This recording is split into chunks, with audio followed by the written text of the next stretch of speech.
एक सी बंदा ते ओने ना मेहनत मजदूरी करदा सी, ओने औखियां सौखियां हो ते ना ओने जेड़ा ना एक मंडी तो जाके ओने चार ना कटियां लै आंदियां भी यार 2-4 सालां तक ना मज्जां बन जासन ते मज्जां जेड़ियां ना ਉਹ मेरा दुध का सर्कट चलाई रखसन ते आने वाला जेड़ा मेरा वक्त है ना वो एक अच्छा गुजर जाएगा। उन्हें सारी प्लानिंग ज़हन च रख के ना ते उन्हें चार कटियां उत्थों लईयां ते लिया ते घर बन दित्तियां। चंगा उन्होंने खुआया, चंगा पुआया, चंगे पट्ठे पावे, माशाल्लाह चंगी यारादारी की तो वक्त के हिसाब नाल वो जवान हो गई। तो इवें बेलियां दोस्तां च एक दिन बैठा ते उन्हें गल की, उन्हें कहा जी माशाल्लाह अल्लाह का शुक्र है हुण मेरे को ना माशाल्लाह चार कटियां जवान ने हुण जेड़ा ना भुखा बच जानियां ने, हुण दुध का सर्कट भी चल जाना। उन्हें आख्या मियाँ तू ये कर भी सानू आदियां कटियां विखा ते सही जेड़ियां मज्जां बन गई ने। उन्हें आ जाओ यार मैं तुहानू विखा दिना।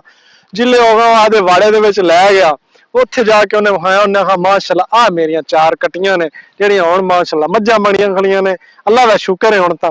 उन्हें आखा भाई तेनू रब दा वास्ता ही ये कटियां नहीं नी ये तां नहीं कट्टे। उन्हें आए उन्हें आखा ये भाई कट्टे नहीं, तू जिन्ना मर्जी इन्हां पट्ठे पा, जिन्ना मर्जी कुछ इन्हां खुआ, इन्ना दुध नहीं देना। ये जेड़ा ना ये तां कट्टे ने।